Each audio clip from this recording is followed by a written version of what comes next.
Hi, my name is Manas Rao and we are organizing this Python through the Coding Club JNTU-CH. Myself and Nikhil Nandan from third year are the instructors. So now today we are going to start with the topics like Nikhil have completed a first session. This is the second session. And in second session we are going to discuss about variables, constants, literals, data types, dictionaries, sets, lists, tuples, type conversions, output formatting, input and operators.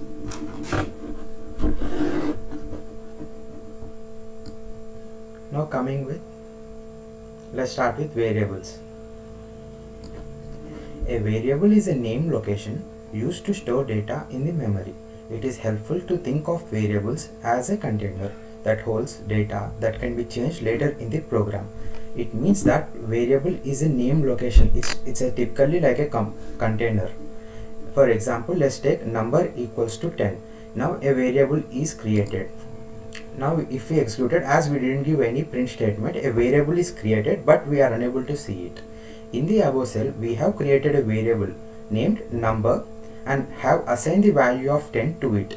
We are gonna discuss about assignment clearly in next couple of minutes.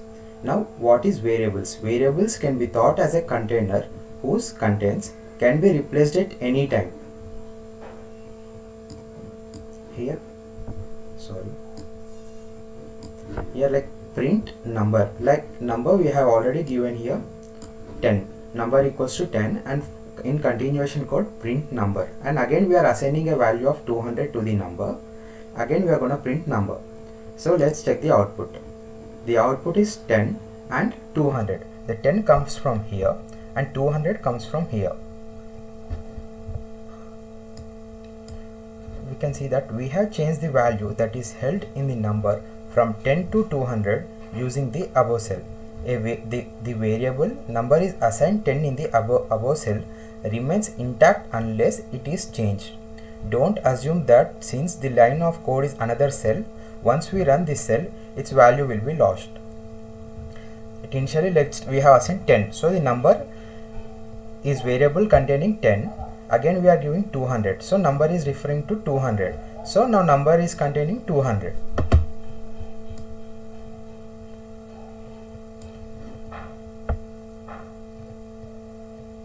Assigning values to variables. 1 minute.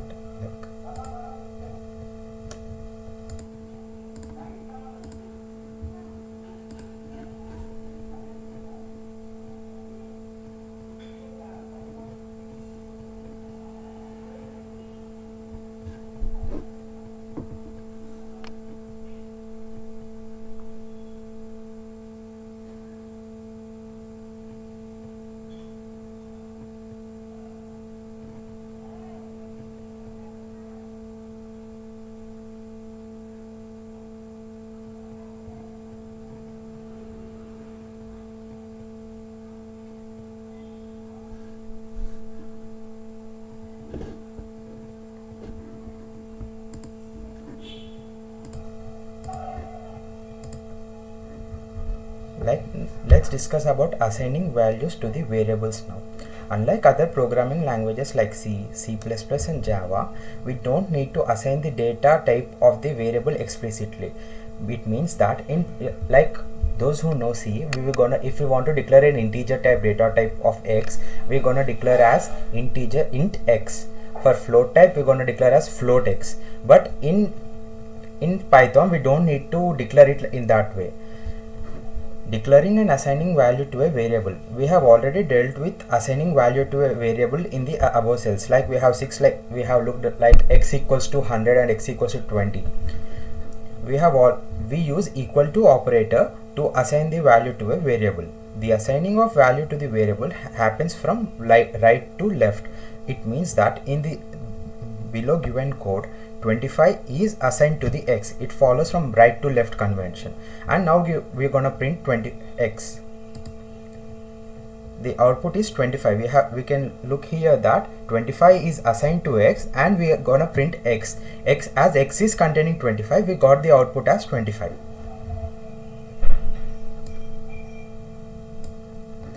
we have assign the value of 25 to the variable name x. Symbolically, 25 is assigned to the x.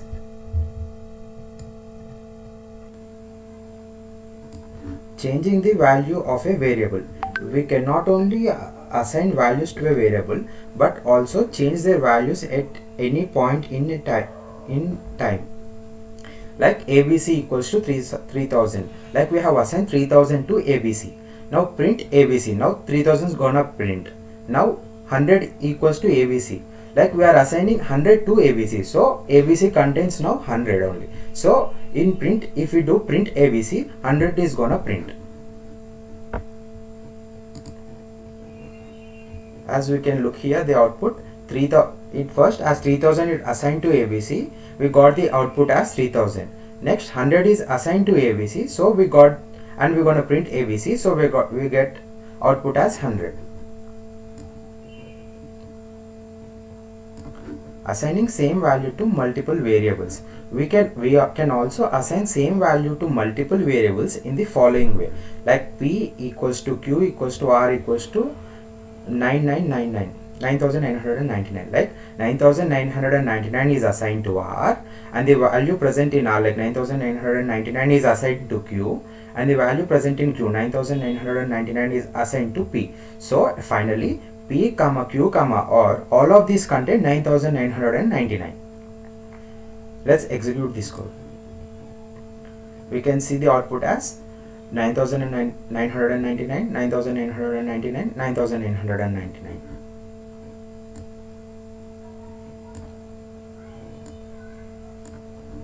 Changing the value of a variable to another value of different data type. We can assign value of one data type to a variable and also another value of another data type to the same variable. Like value equals to 10. Here 10 is integer type. If we're gonna print value, we're gonna get output as 10. Now 2.718 is assigned to the value.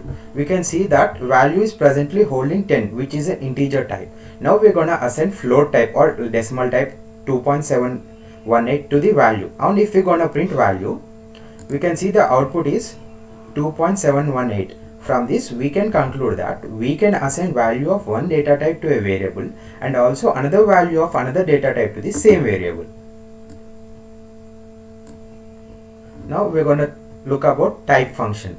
We can check the data type of the variable using a built-in function called type function. It is provided by the Python. Like type value. Here we can see that value is 2.718, which is float type. If you want to check, like if you don't know like 2.718 is what type, we can use the inbuilt function called type function and you can know the data type. Like if you execute it, as 2.718 is float type, we got the type of value is float. Now let's check here. Value equals to 10, like 10 is assigned to the value. As 10 is integer type, we can know the type of value as integer. Now let's execute this and check it. Yeah, it's the output is int. Now value equals to value. This is a string type. I'm going to explain it later in this session only about strings. Let's look about it presently. Like value equals to value. Like the string named value is assigned to value. Type of value is a string, and if you run this code, the output is str, which represents string. Str is an abbreviation for string. Now coming to constants. As in C or C++ or Java, we know that there are constant variables, but in Python there are no constant variables, but we use certain conventions in the programs to let us know that those are constants and we shouldn't change. A constant is a type of variable whose value cannot be changed. It is helpful to think of constants as containers that hold information which cannot be changed later. You can think of constants as a bag to store some books which cannot be replaced once placed inside the bag. We usually name a constant variable in capitals. It's like a convention. Like pi equals to 3.14. Like 3.14 is assigned to pi. 9.8 is assigned to gravity. Now we're gonna run this.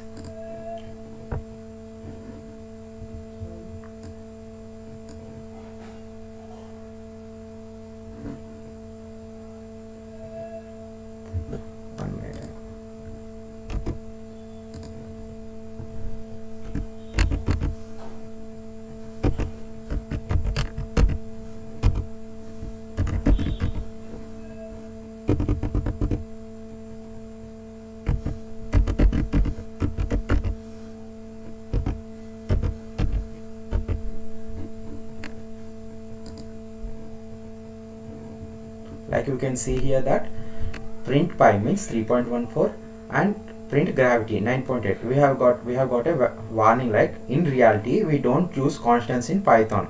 Naming them in all capital letters is a convention to separate them from conventional variables.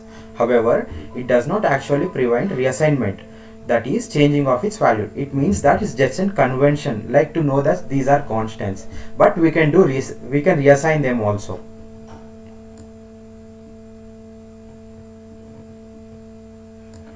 Rules for naming variables and constants.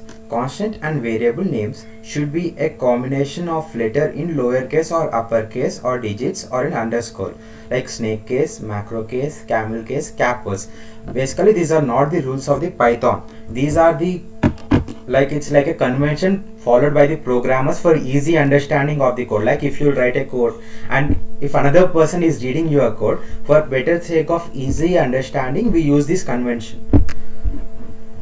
And the conventions are, as we have read already, constant and variable names should have a combination of letters in lowercase or uppercase or digits to a or an underscore. Create a name that makes sense. For example, vowel makes sense, then Y. Like if you need a variable like student number, instead of creating like x equals to some student number, you can directly name it as student number. If you want to create a variable name having two words, use underscore to separate them. Like my name, current salary. Here we can see that my name means two words, and we have used an underscore to combine these to combine or represent these two words. Next, use capital letters to declare a constant, like pi, g, speed of light. Never use symbols like exclamatory, @ hashtag, dollar, percentile, etc. Don't start a variable name with a digit. These are all the conventions used by a good programmer.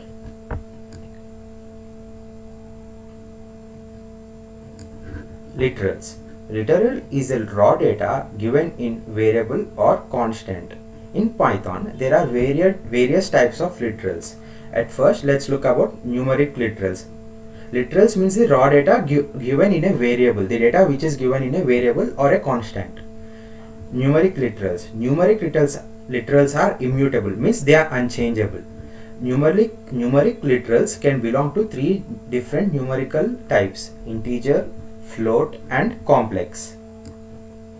Like a equals to 10, numeric literal; b equals to 3.14, float literal; c equals to 15 e power 2, it's also a float literal; d equals to 5 plus 5j, it's a complex literal.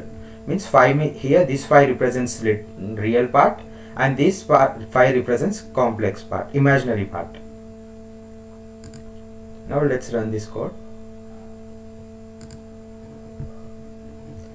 Like first the output is 10, next 3.14, next 1500.0, which is a float literal. Next print d means 5 plus 5j, it's a complex literal. Next d dot real means this 5.0, and here we can also know that these, the real part and imaginary part, are always float. Like 5j, this 5 is 5.50.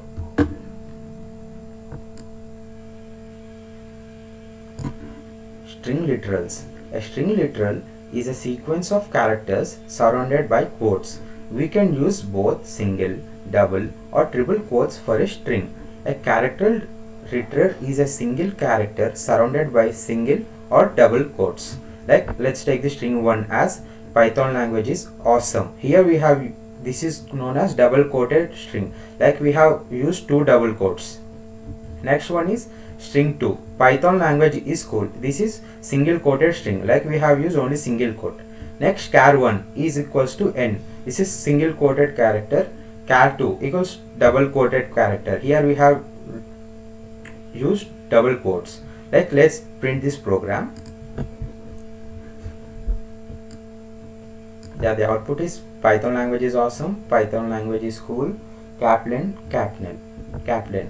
Next, Boolean literals. A Boolean literal can have any of the two values, true or false. No other value exists. Means in bool type we know that Boolean means true or false. It same is applicable in Python also. Only true or false is only possible. We don't have any other values in Boolean.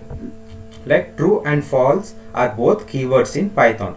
Those are keywords, means those are reserved words. X equals to true, Y equals to false. We need to note that capital T, capital F, as they are keywords, we need to use this convention only. Capital T true, capital F false. Now we're going to print X comma Y. The output is true, false. Next, special literal. Python contains one special literal, that is none. We use it to specify that field has not been created. This is similar to null in C programming language. Like here we can see none is assigned to the X. Here also we need to note N, as none is a keyword. Like we need to note capital N. Now we're going to print X, and X equals to 10. Like 10 is assigned to X, and now we're going to print X. We can see the output is none and 10. Next, coming to data types.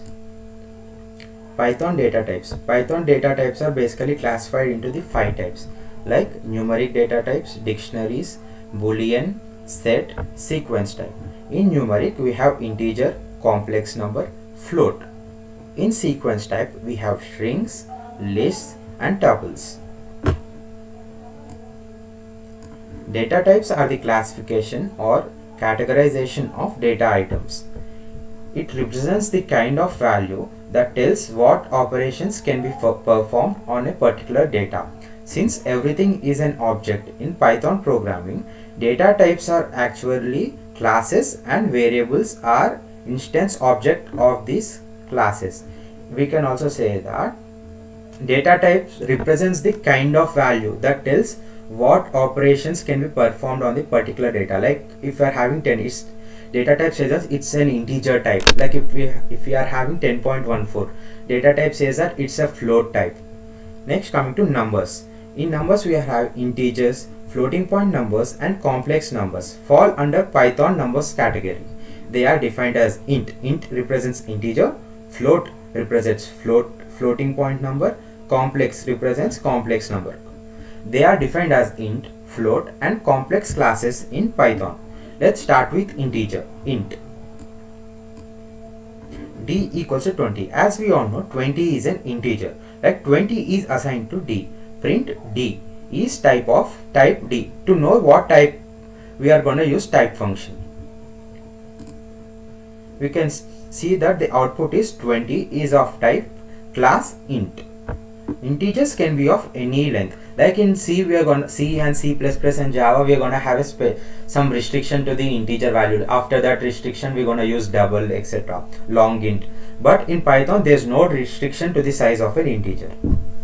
Unlike in other programming languages like C, C++, Java, where numeric data types have a lower bound and an upper bound, integer in Python have no limits.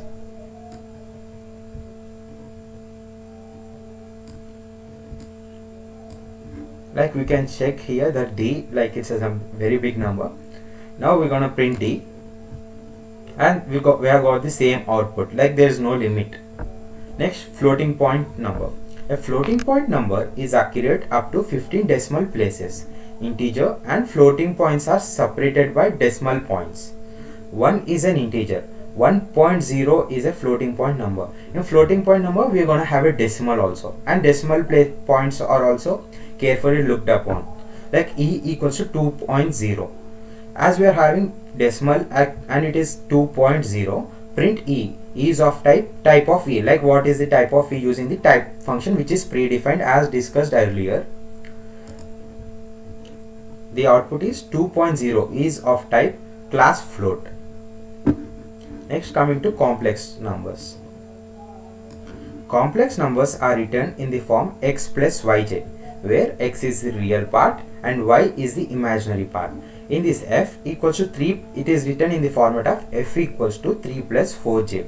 We can look here that 3 is the real part and 4 is the imaginary part. Print f is of type of f, and the output is 3 plus 4j is of type class complex. Coming to Boolean, data type with one of the two built-in values, true or false. As discussed earlier, Boolean contains only true or false, that's it, and any other thing is not possible. Boolean objects that are equal to true are truthy, true, and equal to false are falsy, false. But non-Boolean objects can be evaluated in Boolean context as well and determined to be true or false. Like it is denoted by the class bool.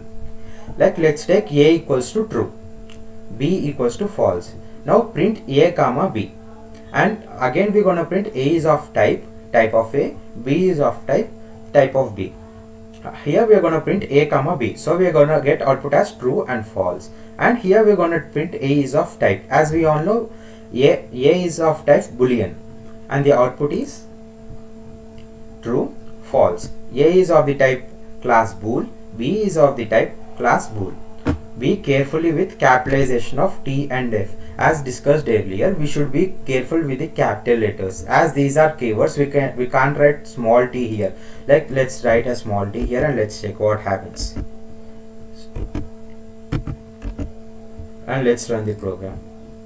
We got an error because it's small t and it's not a keyword. Now if we make it as capital T and again run, we have got the output. So we should be careful with the capitalization of t and f. Now coming to dictionary. Dictionary in Python is an unordered collection of data values used to store data values in a map, which unlike other data types which holds only single value as an element, dictionary holds key value data. Dictionary holds key value pair. Key value pair is provided in dictionary to make it more optimized. Each key value pair in a dictionary is separated by colon, whereas each key is separated by comma. In dictionaries, the data is stored in the form of key and value pairs. Like when we want to represent a group of objects in form of key and value pairs, we are gonna use dictionary. Or we can also say that when we want to represent group of objects in a single entity, we use ordinary collection. But if we want to represent in key value pairs, we use dictionaries. Let's start this. Dictionary is represented by a flower bracket. Like print dictionary equals to, like for flower bracket is the syntax for dictionary. Now we're going to print dictionary. Let's check the output. The output is a flower bracket. Like dictionary equals to Python colon 1 separated by a comma, Java colon 2 separated by a comma, C++ colon 3 separated by a comma, C colon 4. Here we can look that dictionaries should be always represented inside a flower bracket. This is the main primary key point.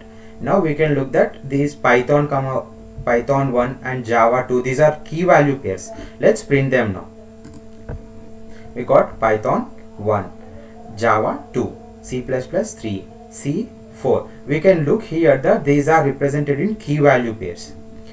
A dictionary can be initialized using dict function. Like dictionary equals to dict, and this is the function which we're gonna use, and we're gonna keep the Python colon 1 comma Java colon 2 comma C++ colon 3 so on, and we're gonna print dictionary.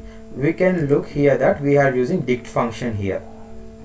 So through this also we got a dictionary of key value pairs consisting of key value pairs Python 1, Java 2, C++ 3, C 4.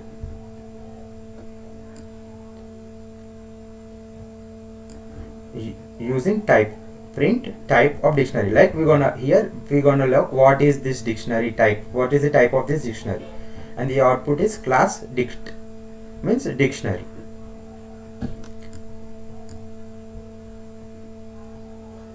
Now set.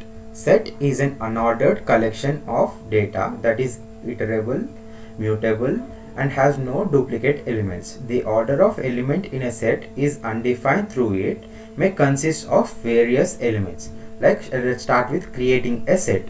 A set can be initialized using the set function.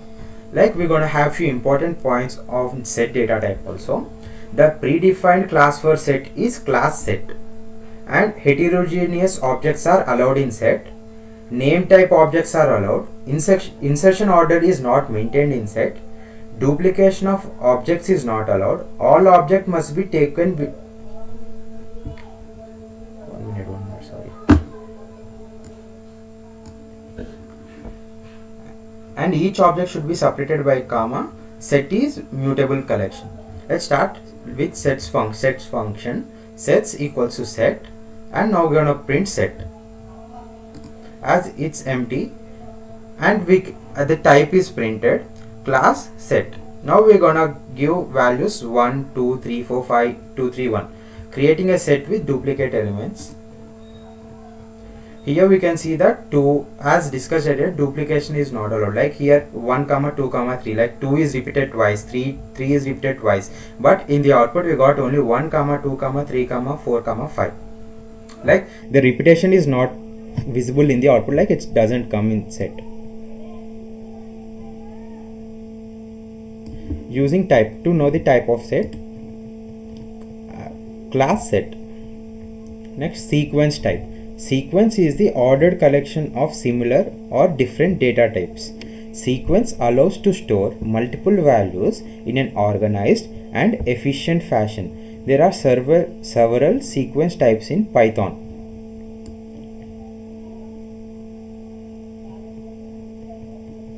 Those are strings, lists, tuples. Now let's start with string. A string is a sequence of characters.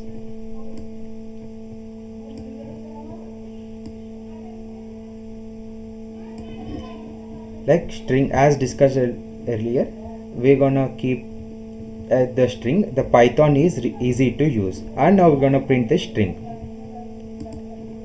and the output is Python is easy to use. Now coming to list. List represents a finite number of ordered values where the same value may occur more than once.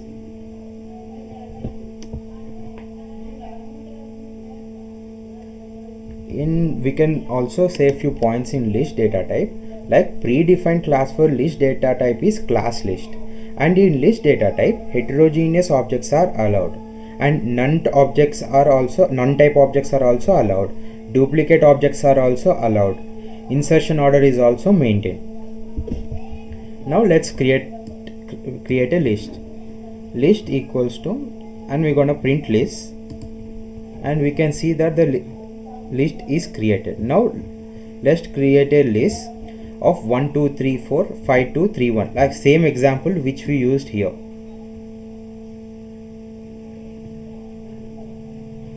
In sets 1 2 3 4 5 2 3 1, but here we got the output as 1 comma 2 comma 3 comma 4 comma 5, and 2 is not repeated. Like now coming to list, we are gonna print the same one, but using list we can see here that 1 comma 2 comma 3 comma 4 comma 5 and 2 comma 3 comma 1, like this 2 comma 3 comma 1 is also printed, like repetition is allowed, and the insertion order is also maintained in list. List can also be created using built-in list function. List equals to list function and print list. We can see the output. Now list equals to list 1 comma 2 comma 3 comma 4 comma 5, and we are given the same example here using the list function, and now we are going to print list, and we are going to get a same output like 1 comma 2 comma 3 comma 4 comma 5 comma 2 comma 3 comma 1. Now let's check the type. The type is class list. Now let's go with tuple. Just like a list, a tuple is also a collection of ordered values where the same value can occur more than once. But what is the main difference? Tuples are immutable, whereas lists are mutable. This is the major difference. Like we can't modify a tuple, but we can modify a list. What is meant by immutable and mutable? Immutable, whose values remains fixed and can't be changed, means immutable. Double is immutable. Mutable, whose values are not fixed and can be changed at any point in time, means lists, like they are mutable and they can be changed at any time. Creating a tuple. A tuple can be initialized wrapping the elements of tuple, each separated by commas in parentheses. Here we are going to use parentheses in tuple. Tup equals to parenthesis, and now initializing an empty tuple, and we're going to run it. Yeah, and np tuple is initialized. Next we are going to initializing a tuple with elements also, like tup equals to parenthesis 1 comma 2 comma 3 comma 4 comma 2 comma 3 comma 1, same example which we have used in lists and sets also. And now we're going to print tuple. We have also got the output as 1 comma 2 comma 3 comma 4 comma 5 comma 2 comma 3 comma 1. We can also see here that repetition is allowed in tuple. A tuple can be initialized by using the tuple function. Like tuple is also having its own function called tuple function to initialize it, like initializing an empty tuple. Now let's run this code, and we can see here that the tuple is initialized. Next we're gonna look about initializing a tuple with elements. Tup equals to tuple, we are going to use a tuple function here, and we're going to initialize the same elements, like which is the common which are using in all examples, 1 comma 2 comma 3 comma 4 comma 5 2 comma 3 comma 1. And now we are going to print the tuple. We can check the output is 1 comma 2 comma 3 comma 4 comma 5 comma 2 comma 3 comma 1, which are in parentheses. It means it represent a tuple. Now let's check the type of tuple, or we can also say that let's know the class which it belongs. And the output is class tuple. It belongs to tuple class. Now let's continue with type conversions. The process of converting the value of one data type, like integer, string or float, to another data type is type conversion. It means like if you want to convert 10 into a float, or float into an integer, or into a string, like that, then we use type conversions. Let's start with explicit type conversion. We can convert between different data types by using different type conversions. Some of them are int, like these are used for type conversion. These functions are used for type conversions: int function, float function, string functions. The int function converts to string, float function converts to float, string function converts to string. Explicit typecasting means the typecasting which is done by the user manually, like we are doing the type conversion in this case. Like let's check here, a equals to 10 is assigned to a, but 10, we all know that 10 is an integer data type, like a is also an int. Now we're gonna convert if we want to convert j into float, we're gonna use float function, like a equals to float of a. Now we're gonna print a. As we have converted into float, the output will be 10.0, and we can also see here the output is 10.0. This is int to float conversion. Let's go with next example. Float to int conversion. Conversion of float to int will truncate the value, like decimal part will be lost. A truncation will happen here, and it's not same as rounding off. Like if you are having 10.9, the round off is 11. You shouldn't expect the same output here also. Like if you convert 10.9 to int, the output will be 10. No rounding off will takes place here.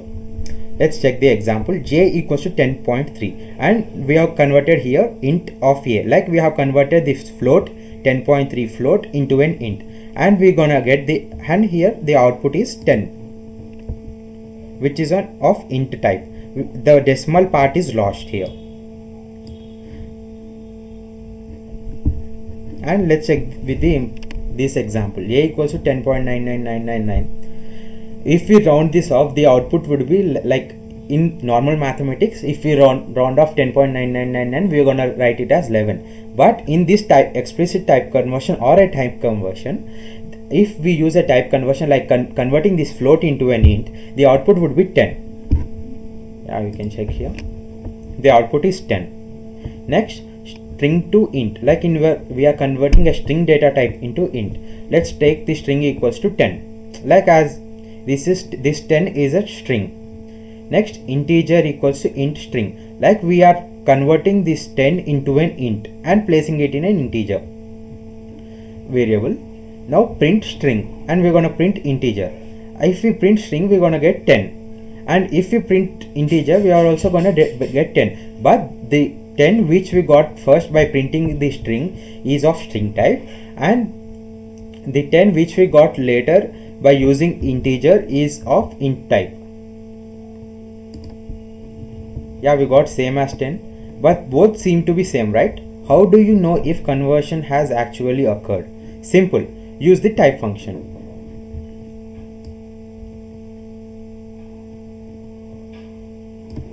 Like we're gonna check for this 10 and this 10, like type of string and type of integer.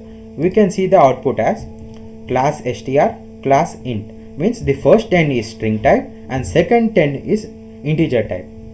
Only strings that are proper integers will be converted without raising an error. It means if 10 it's a proper integer but it's a string, it's converted. But here we're gonna look at 10f. 10f is not a proper integer, so it's not gonna convert. We're gonna get an error here, as we got a value error, as 10f is not a proper integer. Similarly, hello is also not a proper integer, so we can't convert hello into a string.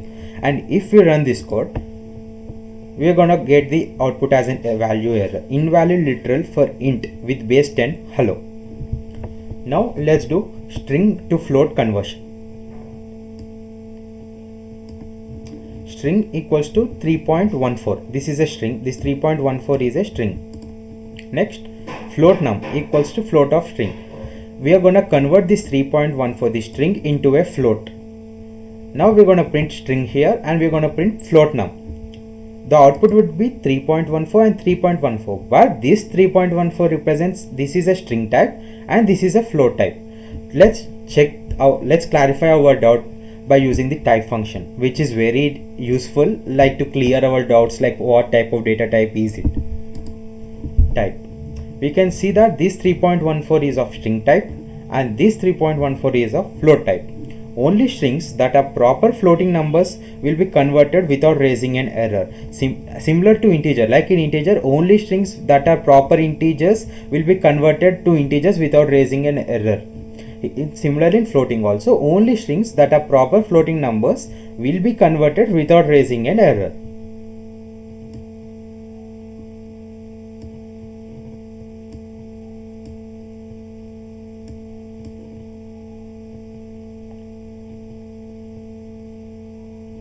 Let's check this example. String equals to 10.34 xyz. This is not a proper float type, like xyz are characters or alphabets.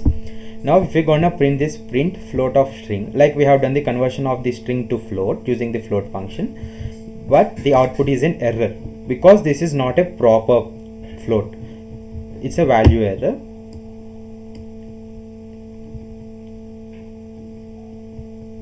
Similarly, string equals to world. This world is a string and this is not a proper floating point number. So if we convert using the float function, if we want to convert using the float function this world string, we are gonna get an error. If you run this, we can see that it's a value error.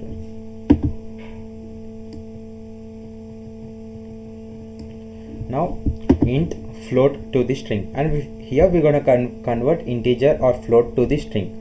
Here the integer is 3000, float number is 9.181. As we have few restrictions like converting string to integer or float, like if the string should be a proper integer to be converted into int and proper floating point number to be converted into float. Here we are not gonna have any restrictions, like integer we are gonna have only a number, and floating also we are gonna have only a number. So integer string equals to string integer. Using the string function, we have converted this integer into an integer string, and using the string function we have converted this floating point number into a float string. Here we're gonna print integer string. This we're gonna print this one and this one. Next we're gonna print float num and float string. We're gonna print this float number and this float string. Let's run that.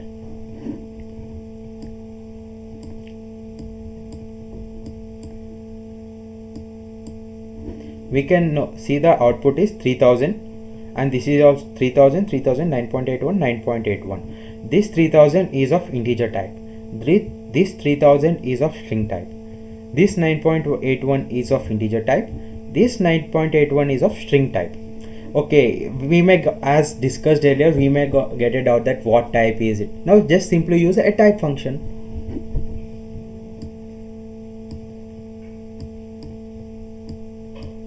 Here integer is of type, like this 3000 is of type integer, this 3000 is of type string. And now we're gonna check the types. If we run it, we have got the output as integer is of type class int, integer string is of the type class string type, it means a string type. Float num is of type class float, means it's a float type. Float string is of type class string, it means it's a string. We can write this is integer, string, floating point number, float. This 9.81 is string. Now let's go with implicit typecasting. As I said before, explicit typecasting is done by the user, but implicit typecasting is done automatically by the compiler. In implicit type conversion, Python automatically converts one data type to another data type. This process doesn't need any user involvement. Python always converts smaller data types to larger data types to avoid loss of data. This is the most important point. Python always converts smaller data types to larger data types to avoid the loss of data. Like if you are having a 10, it will be converted into a floating point number. Like it's an integer and this is a float, and it will be converted into 10.0, like floating point number.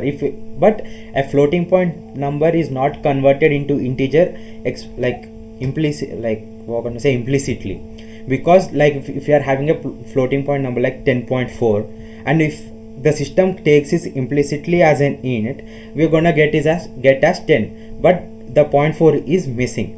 But we want 10.4. If we don't want if we don't want that 0.4, we're gonna go with explicit typecast conversion.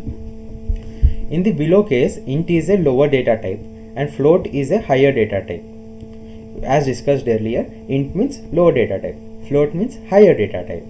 Let's check with an example. Num int, num float. Int is as 1.23, num float 1.23. Num int is automatically converted to float from int, and its value is automatically converted to 123.0 from 123. Like new num equals to num int plus num float, means it's an addition of floating point number plus integer point number. So as floating point is the higher data type among integer and float, the output is gonna be in floating point data, like float data type. It means new num is float type. Now the output is 123 plus 1.23, that is 124.23. Print data type of num int, print data type of num float. Now let's check the types of this using the type function. This is integer type, this is float type. Now we have done the addition operation here. Now we're gonna print the num new also, like this one, which is an addition of an integer type and a float type. So this gonna be a float type only. Now value of number is num new. As we discussed earlier, the output will be in the type of floating point format and would be 124.23. And we're gonna check the data type for this also using the type function. Let's run this code.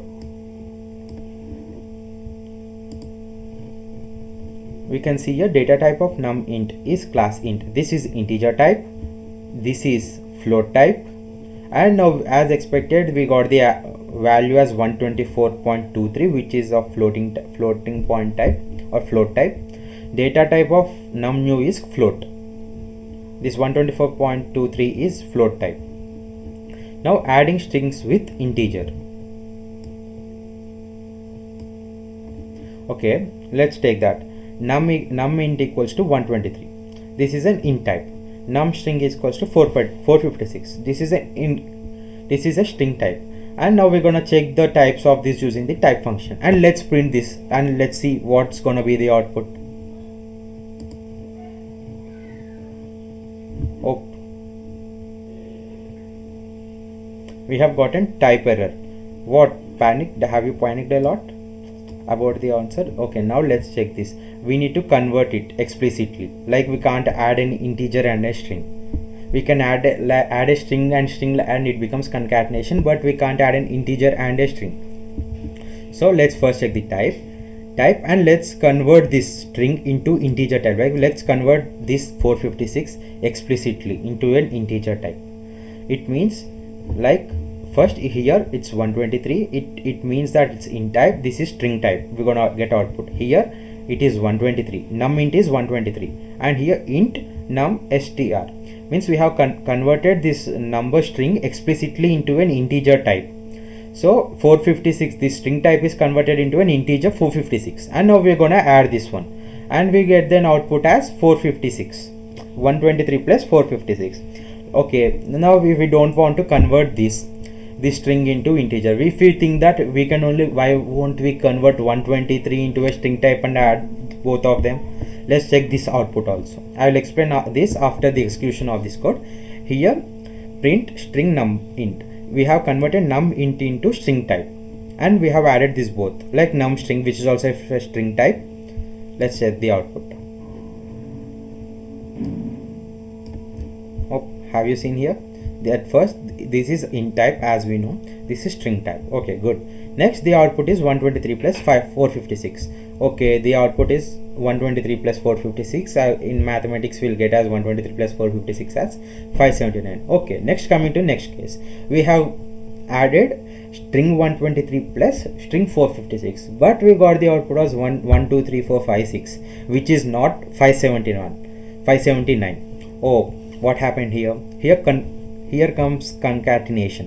It means, as these both are strings, as this is of string type and this is of string type, concatenation takes place. Like concatenation means it's like an addition at tailing point. Like it simply just the add that number in the tailing point. Like if you're having hi and hello, if you concatenate these both strings, we're gonna get hi and hello.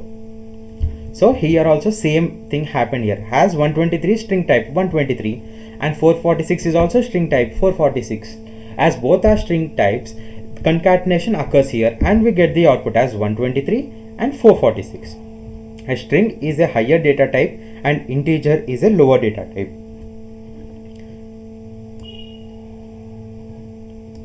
Let's go with some key points. Type conversion is the conversion of object from one data type to another data type. Implicit type conversion is automatically performed by the Python interpreter. As discussed earlier, implicit type conversion is not done manually. It is performed automatically by the Python interpreter. Python avoids the loss of data in implicit type conversion. As we all know, it is converted into higher data type. Like for example, if we have int and float, it is converted into float type. Explicit type conversion is also called typecasting. The data types of objects are converted using predefined functions by the user. Like the functions are int function, string function, float function. In typecasting, loss of data may occur as we enforce the object to a specific data type. In typecasting means explicit typecasting. Here the loss of data may occur, like if you want to add an integer and float, if you convert the float into integer and if you want the output as integer, in floating point number, in the decimal part will be lost, so the loss of data may occur. Now let's go with print function, which is a very important function. Printing multiple values with a single statement. Till now we have done something like below cell. To print many values as output, we use multiple print statements. Like we have, if there are x equals to 10, y equals to 20, z equals to 30, to print we have written as print x, print y, print z. Similarly, this example, x comma y comma z equals to 3000, 3.14 Python. As discussed earlier in assignments, 3000 is assigned to x, 3.14 is assigned to y, Python is assigned to z. Now we have used three print functions here, like print x, print y, print z, and we got the output was like this. Let's check them. 3000, 3.14 Python. We can print multiple values, literal, strings, variables with a single print statement by separating each value with a comma.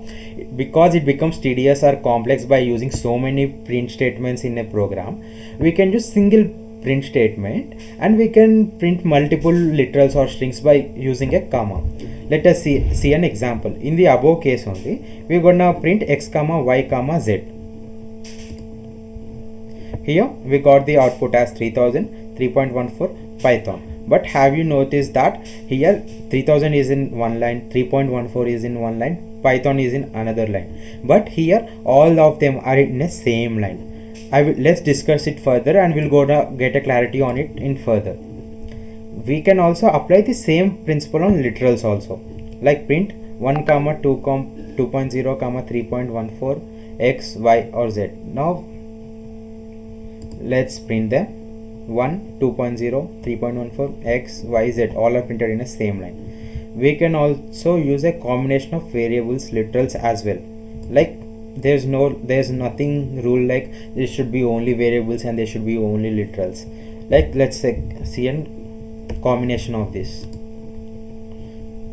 So here we have got an x equals to 3000, y equals to 3.14, z is equals to Python. Here this is a combination, right? Okay, now we have got it out. Like we want to here, if you use multiple print statements, here if you use multiple print statements, we are getting each of the output in a new line. But if we use a single print statement, we got the full output in a single line. We can overcome this by using this end function. Okay, let's start with this.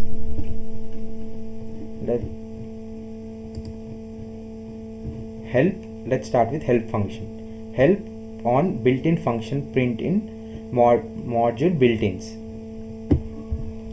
Like we can know the module built-ins using the help function.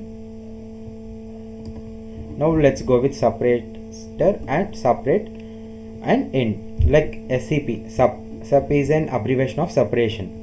What does sub do? The value assigned to a sub is inserted between each value when multiple values are used in single print statement. Like at the place of comma, we're gonna get a space. By using the separator, we can also change the values. Like we can, if you want, instead of this space, we can keep some integer or any symbol or anything. Basically, this is the separator. Here we're gonna get a space as a separator. Let's execute this. We can see that x equals to 3 comma 1000. We got a separator space. Here space is present. Here space is present. Here space is present. Like they are separated. Default separator is a blank space. The following cell also produces same output as the above one. This is because sub equals to a space by default. Print x comma x, y equals to y, z equals to z, sub equals to space. As we know, default is space, and here we also given the default as we have mentioned it here, like sub equals to some space.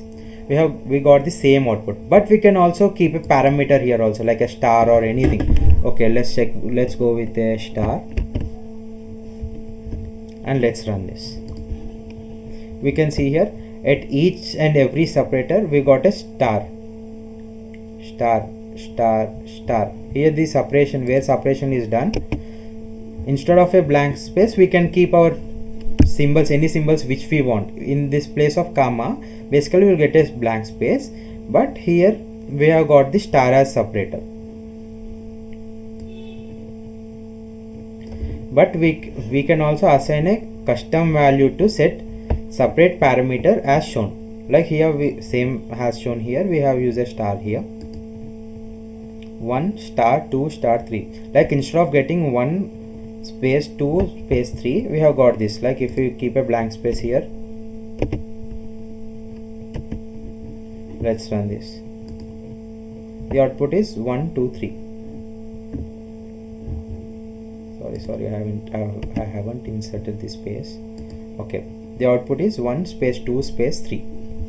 But if we keep comma, sorry, or star, the output is gonna, instead of these spaces, we're gonna get stars, like 1 star 2 star 3.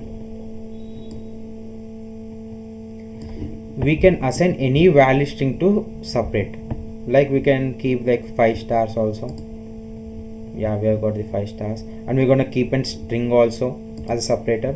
We got 1 Python, 2 Python, 3.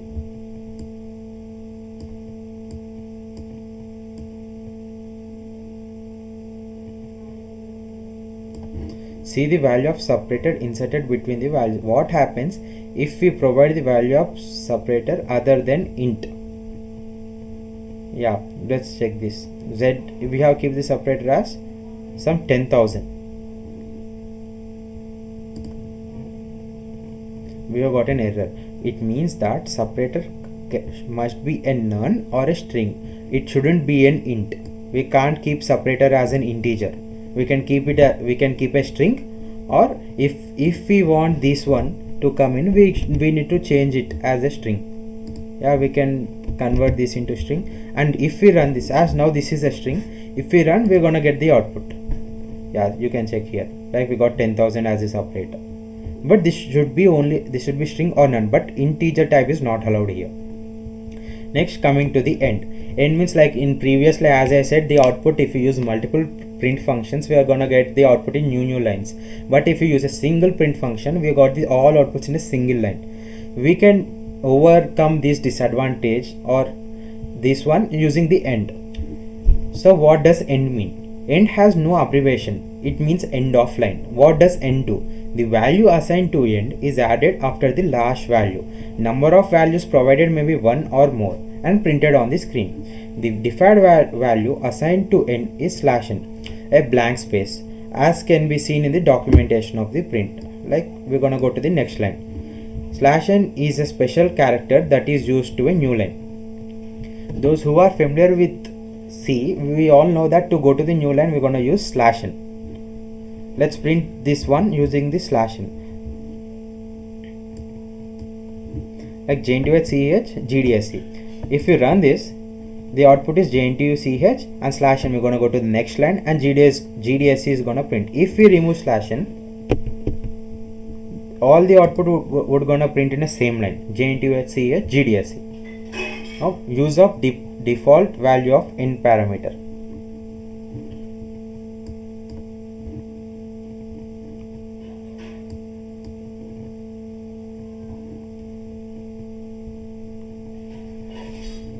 Now we're gonna run this one. We're gonna see that 4, 5, 6. It's all gonna print in a same line. Now we're gonna use explicitly using the default value of end parameter. We're gonna print /n. Now we want the 4, 5, 6 in new line, means at the now we are gonna go to a new line, means 4, 5, 6 is printed, and the next cursor comes to next one. Like here, next statement is gonna print from next line. Okay, we can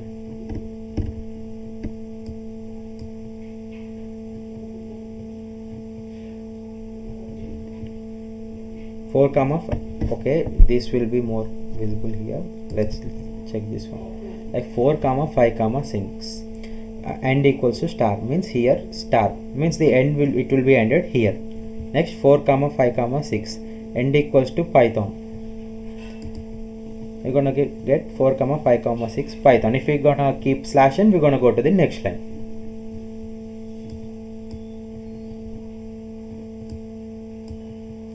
Okay, similarly we have looked at for separator, if we should use only string or none type. Let's check what if we use an integer in end. Error. In end also we can't choose an integer. End must be none or a string and not in. It's a type error. The actual use of end is seen when we use two print statements simultaneously as shown in example below without using end parameter. As we all know the previous question, now we're gonna if we use multiple print statements, we are gonna get in new lines, but if you use single print statement, we are getting everything in a single line. To overcome this, we are gonna, as discussed earlier, we are gonna use end. And now let's discuss with an example. Print 1 comma 2 comma 3, print 4 comma 5 comma 6, means in one line 1 2 3 is printed, and in another line 4 5 6 is printed. The output is 1 2 3 4 5 6 using end parameter.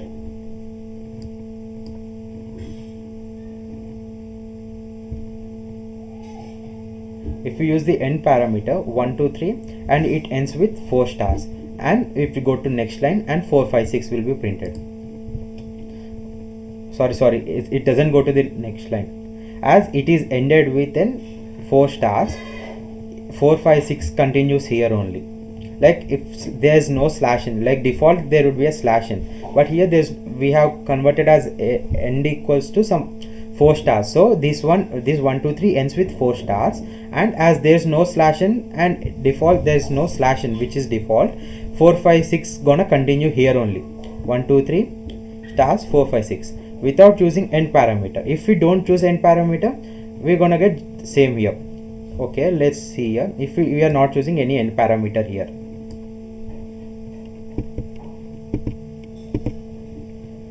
now we're gonna get 1 2 3 4 5 6, but as they be used, here end parameter is taken as slash n, means next line. It goes to next line, but here as we kept as end as 5 stars in the previous example, here we kept end as 4 stars, so it doesn't go to next line. 1 2 3 stars 4 stars and 4 5 6. Now using end parameter, now we can also see that if we run this one, this is another example. Here end is some smiley symbol. We got JNTY@CH GDSC. GDSC doesn't go to the new line as seen here. Here GDSC goes to another line, but here GDSC doesn't go to another line. Here we have used this symbol, this smiley symbol, as an ending for this line.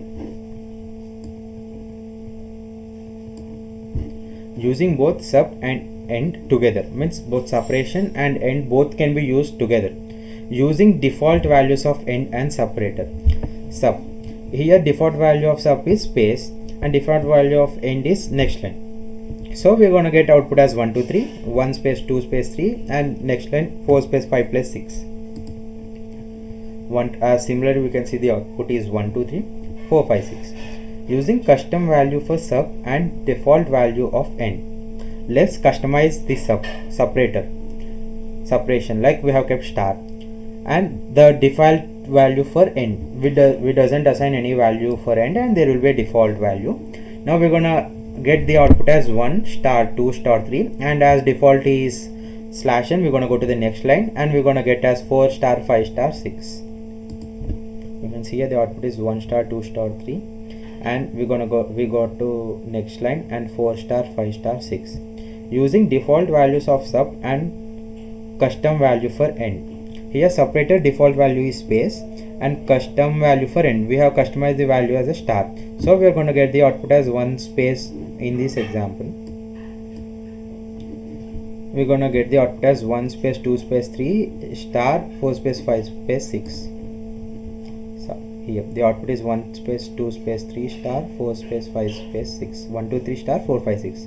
Using custom values for both separator and end. We have kept the separators as star, as end is also as star. Now let's check the output. We're gonna get 1 star 2 star 3 star 4 star 5 star 6 as the output. See here the output is 1 star 2 star 3 star 4 star 5 star 6.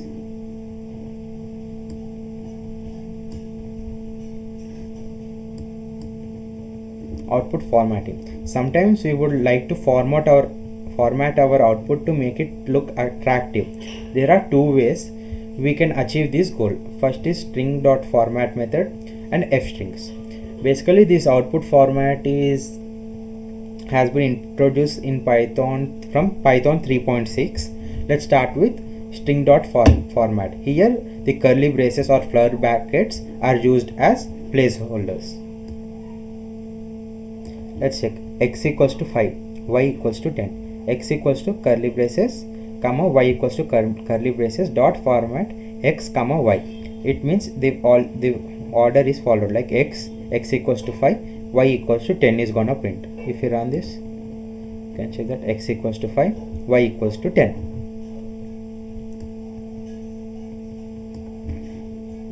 We can specify the order in which we are printed by using the numbers. Like this is tuple. We can specify the tuple index, like x equals to 0, y equals to 1, format x comma dot format x comma y, means 0 comma 1, 0 5, 1 10, means x equals to 5, y equals to 10. If you run this, we're gonna get the output as x equals to 5, y equals to 10. Here we're going to print y equals to 1, x equals to 0, dot format x comma y. 1 minute.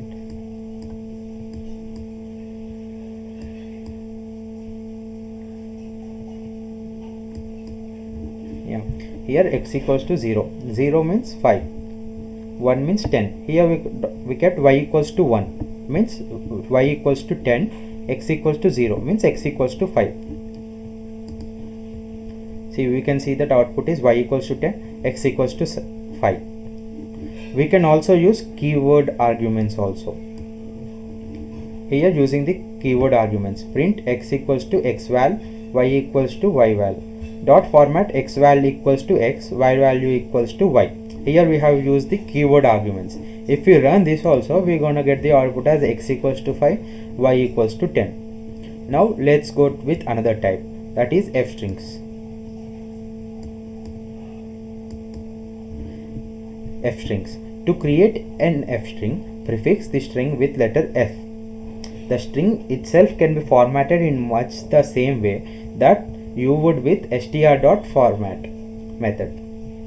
F strings provide a concise and convenient way to embed Python expressions inside string literals for formatting. Like here we're gonna use print f, x equals to x, y equals to y.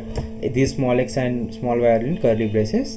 And here we can see that we have used the prefix f, and if we print this, we're gonna get the output as x equals to 5, y equals to 10. Instead of using the str.format method, we're gonna use directly f string method, which is somewhat easier compared to that one. Make sure to use exact names of the variables to be used. Here we can't keep this keyword arguments. See, we got the name error. X value is not defined, like keyword arguments are not possible.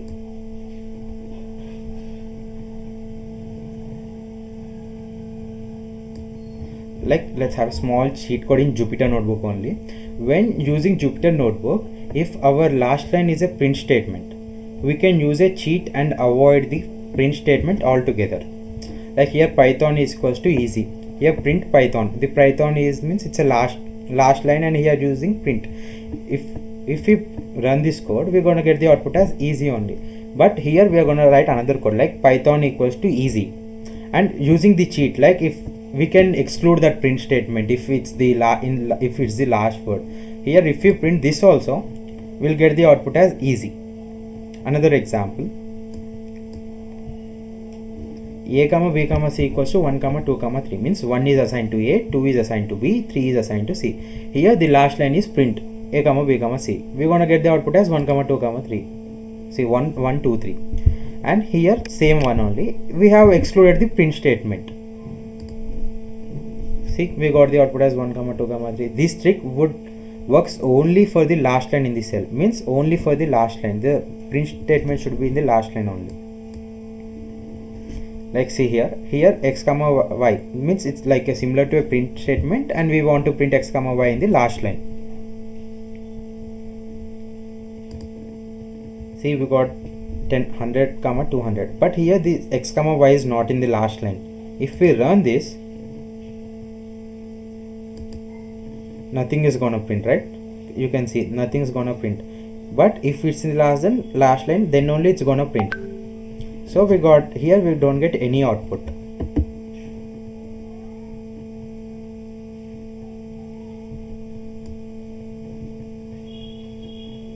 Now let's see like how to take the input from the user.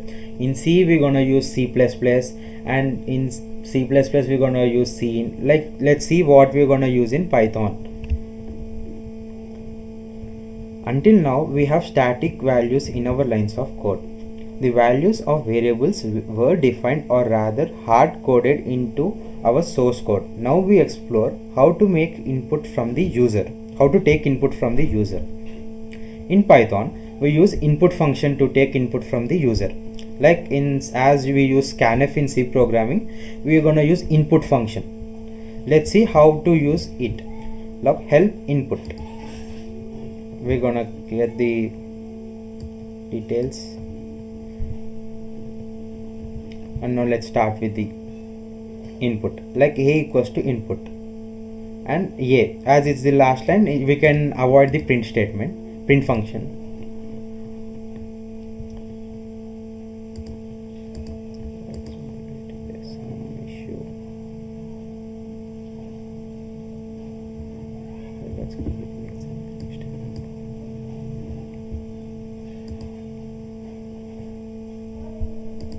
There's some problem with the compiler.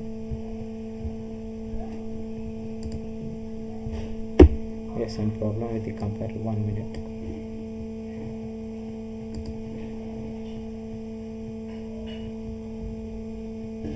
Sorry. Now we're gonna enter a string like hi. We got the output as hi.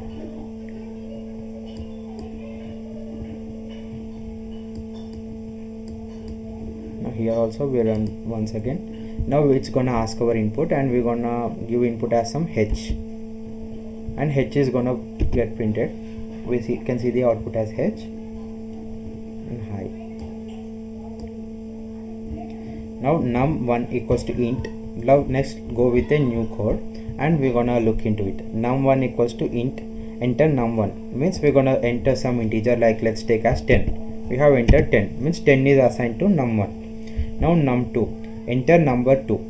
Now we're gonna assign some number 20, and 20 is assigned to num2. Now we're gonna add num1 and num2. What's your expected answer? Like in normal mathematics, 10 plus 20 equals to some 30, right? Now let's run this. The output is 10 20, means concatenation has occurred here. As discussed earlier, the default input is of string type, means the 10 which you have entered here is of string type. This 10 is also of string type. So if both are string types, and if we use plus operator in between them, concatenation happens. So the output is 1020.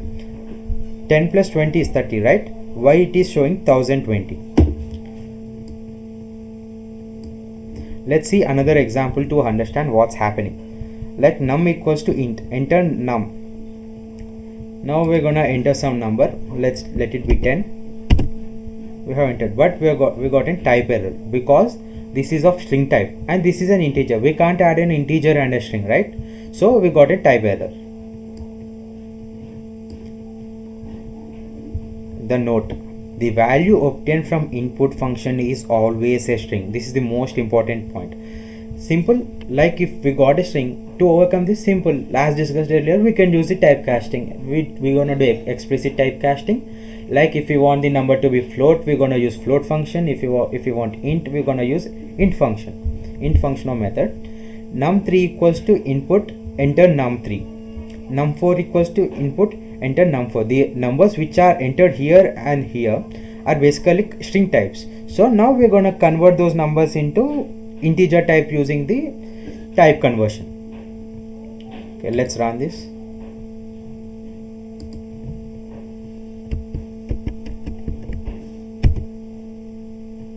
Sorry.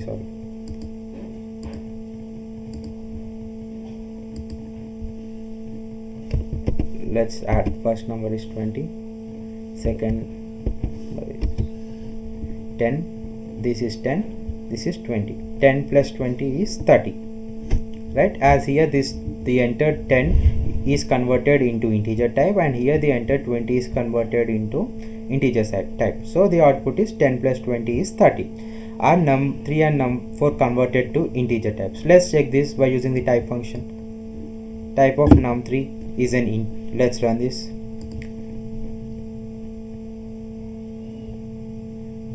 It's a string and it's a string, right? We have converted they are strings, right?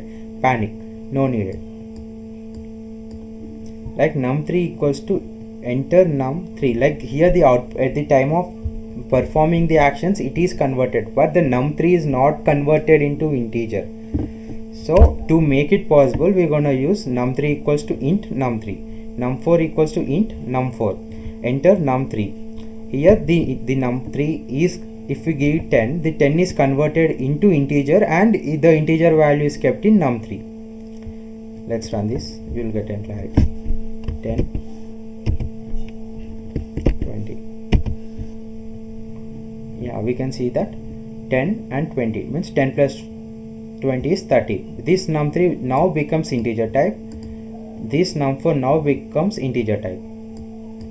Let's check them again. Type of num3 is int. Type of num4 is also int. A shortcut way. Use typecasting on input function itself. Here we got a doubt that every time like writing here the num, we can see that this num is not converted. At the time of addition, if we use num, it's not going to convert, right? So every time it's going to be a tedious process for us, like keeping num3 equals to int num3, num4 equals to int num4, instead of directly using num3 plus int num3 plus int num4. So to overcome this, we can do typecasting at the input function itself, like num3 equals to int input enter number 3, num4 equals to int input enter number 4. Here if we enter 10, the 10 is converted into integer type and it is assigned to num3. Here enter number 4, let's keep it as 20, which is a string type, is converted to integer type and is assigned to num4. Now if we perform addition, 10 plus 20, as both are integer types, 10 plus 20 equals to 30. 10, 20. 10 plus 20 is 30. Same principle applies to floats as well. Okay, till now we have discussed about integer. If we want these numbers to be of float type, simply use float. And if we want it of string type, there's no need of using explicit typecasting because default it is string. So to get into float type, we'll run this like 10.0, 20.0. We can see the output is 30.0, float plus float. Now the coming to operators.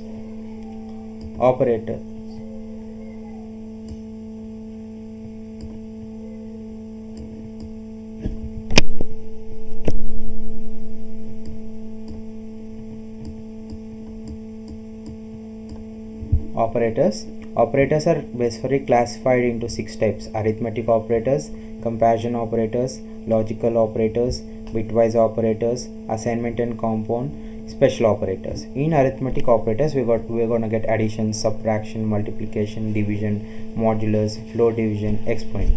And in comparison, we're gonna get greater than, less than, equal to, not equal to, greater than or equal to, less than or equals to. In logical, we're gonna get and or not. In bitwise, we are also gonna get and or not, XOR, right shift, left shift, but these are performed at bit level. And next, assignment and compound operators. Next, we're gonna look over some special operators also.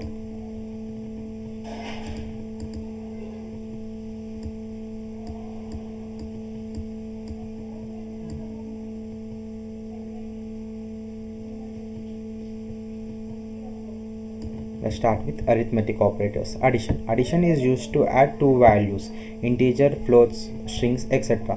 As we have seen so many examples till now, integer plus integer gives an integer, float plus float gives a float, string plus string, we're gonna get concatenation. Now subtraction, subtract right operand from left, or unary minus means right operator is subtracted from left operator, left side value, left operand. Next, multiplication, multiply two operands. Next, division, divide left operand by right one. Next, modulus, it gives the remainder of the division of left operand by the right operand. We're gonna discuss this all. Next, coming to floor division that results in whole number adjusted to the left in the number line. Okay, I will basically these all are in English, right? Now I am gonna explain this all in a code.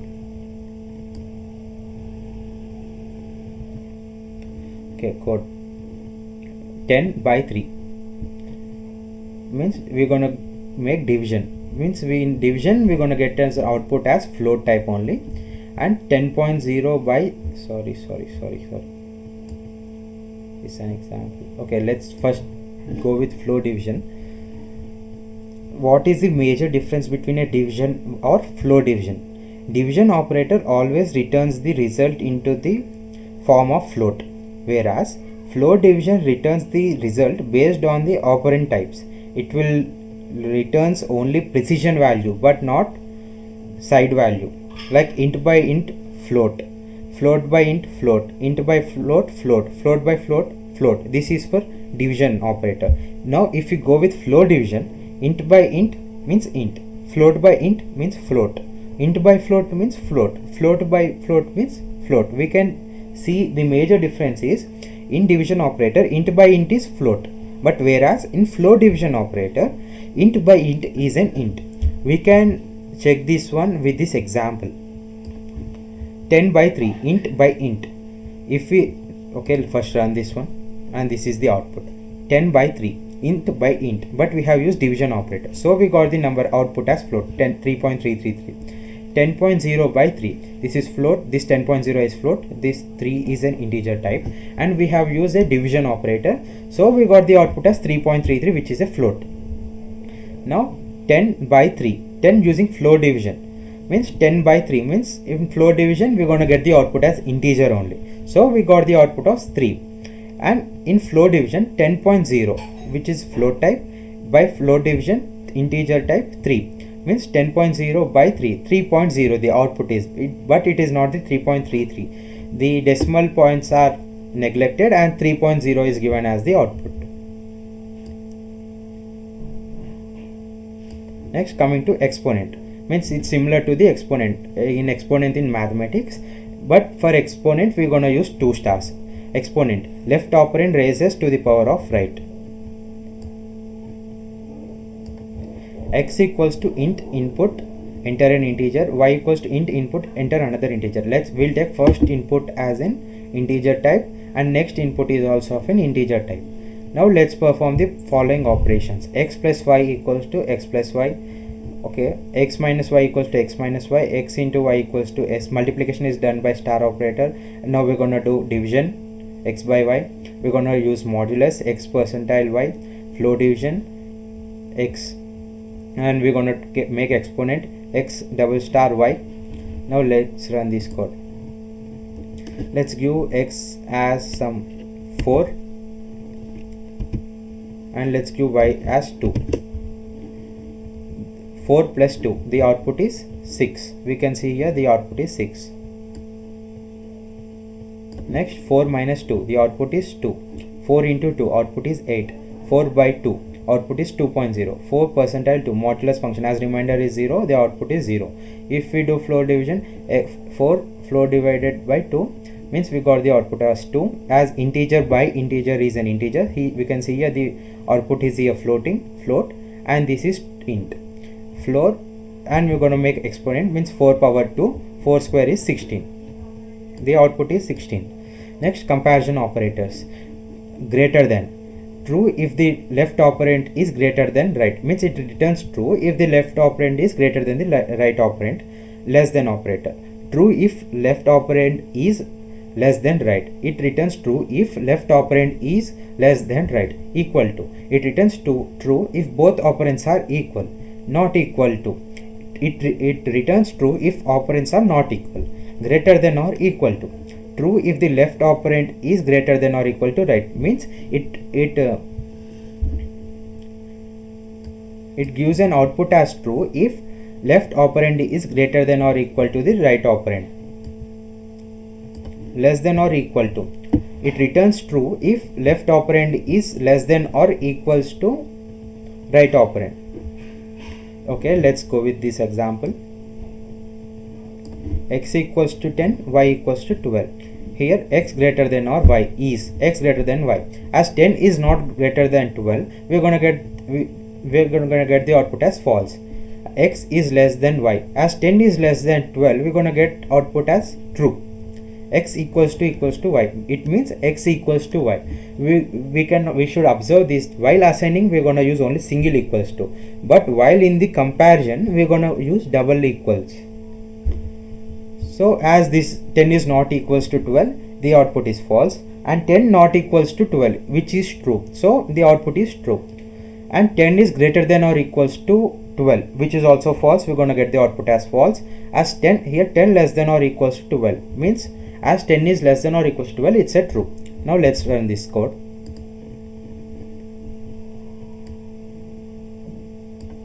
Yeah, we can see here as 10 is greater than 12, it is false. 10 is less than 12, it's true. 10 is equals to 12, which is false. 10 is not equals to 12, so output is true. 10 is greater than or equals to 12, which is false. 10 is less than or equals to 12, which means true. Now let's go with logical operators. True if both operands are true. Means logical operands, like let's go start with AND. Means as we all know in basic logical operations, we're gonna use in like in physics also, in semiconductors we got to know about this one, using AND, union, OR, etc.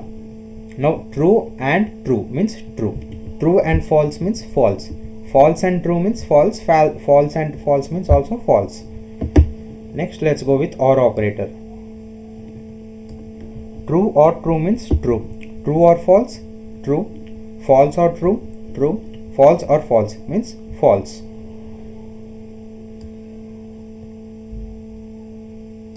Next coming to NOT operator. A is true. NOT of A means it's an opposite one. Like it's simple like a negation means false. False negation is true. Means if A is true, NOT of A is false. If A is false, NOT of A is true. Let's go with this example. X equals to true, y is equals to false. These are the values assigned to the x and y. Print x and y is. Means here we're going to use AND operator, OR operator, NOT operator. Let's check this. Let's check the output. X and y means true and false means false. True or false? True. And not x, as x is true, NOT of x is false, so the output is false. Now let's go with bitwise operators. Bitwise operators act on operands as if they are strings of binary digits. They operate bit by bit. Bitwise AND. The resultant bit is 1 if both the corresponding bits are 1 and 0 otherwise. Bitwise OR. The resultant bit is 0 if both the bits are 0 and 1 otherwise. Bitwise NOT. The resultant bit is 1 if the corresponding bit is 0 and vice versa. Bitwise XOR. The resultant bit is 1 if only one of the corresponding bits are 1 and 0 otherwise. Bitwise right shift. All the bits are serially shifted rightward. Bitwise left shift. All the bits are serially shifted leftward. I am going to explain this one clearly.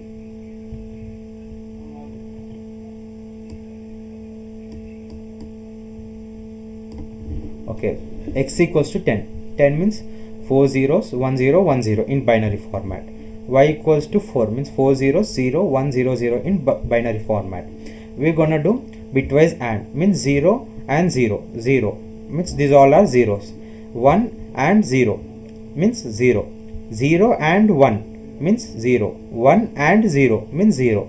0 and 0 is also 0. So the output is x and y is 0. Now let's go with bitwise OR. We can know that 0 or 0 is also 0. So first 4 digits are zeros. Next 1 or 0 means 1. 0 or 1 means 1. 1 or 0 means 1. And 0 or 0 means it's 0 only. So 000, 4 zeros, 1 1 0 means 14. The output is 14. Next bitwise NOT means negation or NOT. Here we're gonna get a negation, like here the number is negation of x. X means 4 zeros, 1 0 1 0. The negation becomes 4 ones, 0 1 0 1, and it represents minus 11 in decimal. Next, bitwise XOR means X, Y, 0, 0. If we perform the XOR, we're going to get those zeros only. Next, 1 XOR 0. Wait a minute, it's nearly wrong. Basically 1 0 means 0, 0 1 means also 0, 1 0 is also 1 0 1 0 1 1 1 0 1 0 0 0. And bitwise right shift X means we're gonna shift the X into 2 bits right side. Means this 1 0 is gonna come here, and these all 4 zeros gonna move here, and we're gonna get starting 2 zeros are added here. We can see the output is 4 0 0 0 1 0. And bitwise left shift 0 means we're gonna shift the X towards the left.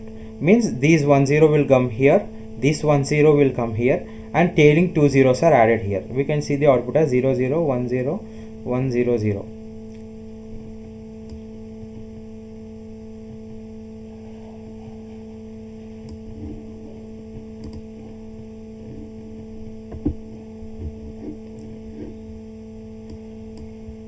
We can see the output similar to here. We got 0 14 minus 11 minus 5 14 2 40 2 and 8, similar to here. 0 14 14 2 40.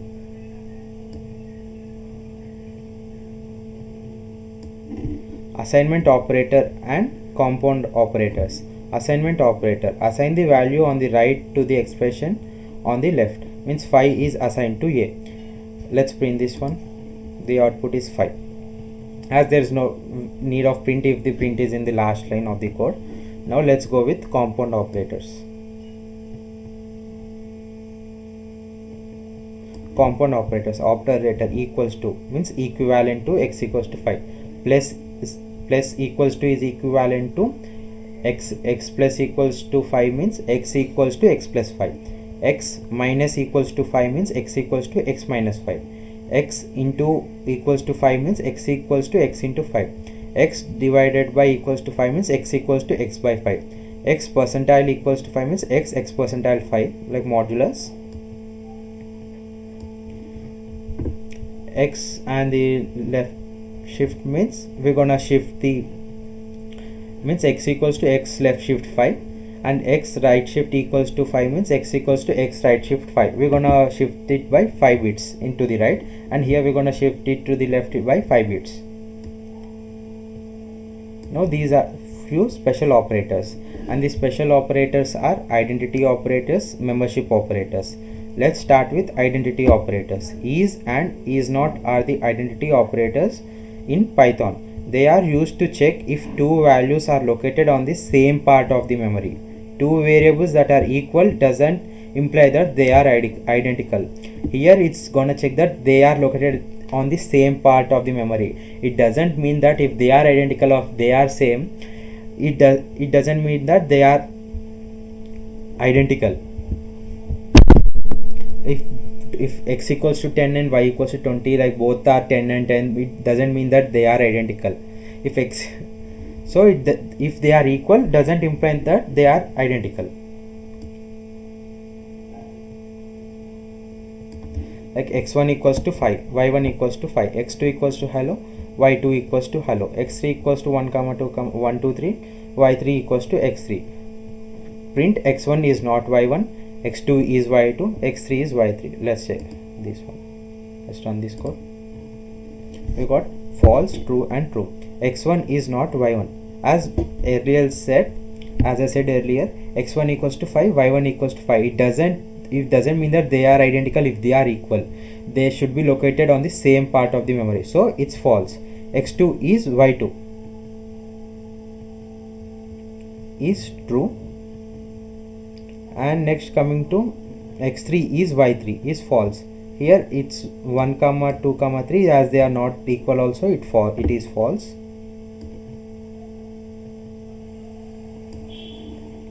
Here if we keep this as x3 equals to 1 to 3, y3 equals to 1 to 3, the output is also false as discussed earlier, like this one, like x1 equals to 10, y1 equals to 10. Next, membership operators.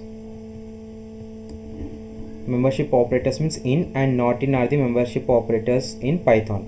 They are used to test whether an operator or variable is found in a sequence. Means it is used to say whether an operator is present or not. Like if we take a tuple or list of some 1 to 1000 numbers or some 1000 numbers, and if you want to check some 50, instead of using a for loop and checking all, we can directly use like 50 in that list one. So we're gonna get the output like it is present or not. So it's like a predefined method. Like let's go with list num. Then the list is containing 1 2 3 4. Like print 3 in list, print 1 not in. Let's check this one. Let's run this code. Print 3 in list nums. In this list, as 3 is present, we're gonna get output as true. 1 not in list nums, as 1 is present. Not in means 1 is, as 1 is in the list, but here it is given as not in, so the output is false. Similarly here, articles a and the, print there in articles, as there is not present in this one, in this list, we're gonna get the output as false. U in the articles, print U in the articles, as U is also not print, we're gonna get the false, and we can see that the output is false. Next, operator precedence. The combination of values, variables, operators and function calls is termed as an expression. When an expression contains more than one operator, how to decide which operator must be executed prior to the remaining.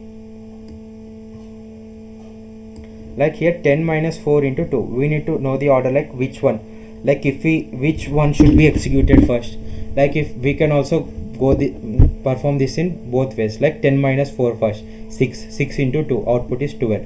But here we're gonna take 10 minus 4 into 2, means we can also take 4 into 2, multiplication will be done first, and 10 minus 8 means 2.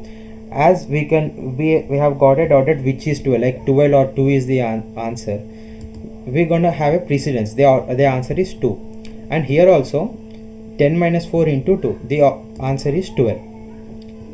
Basically this mathematics is performed based on the precedence. That precedence is allotted to each and every operator to avoid this confusion. In descending order, this is the order, like this upper one will have the higher precedence, like first parenthesis, next exponent, next unary plus unary minus bitwise not, next multiplication, division, floor division, modulus, next addition, subtraction, next bitwise shift operators, next and, next comparisons, next logical not, and next and. Means it's basically it's in descending order. Like first higher precedence is given to bracket, so first the operation inside the bracket is performed, like 10 minus 4 means 6, next multiplication, 6 into 2, 12. And in this above case,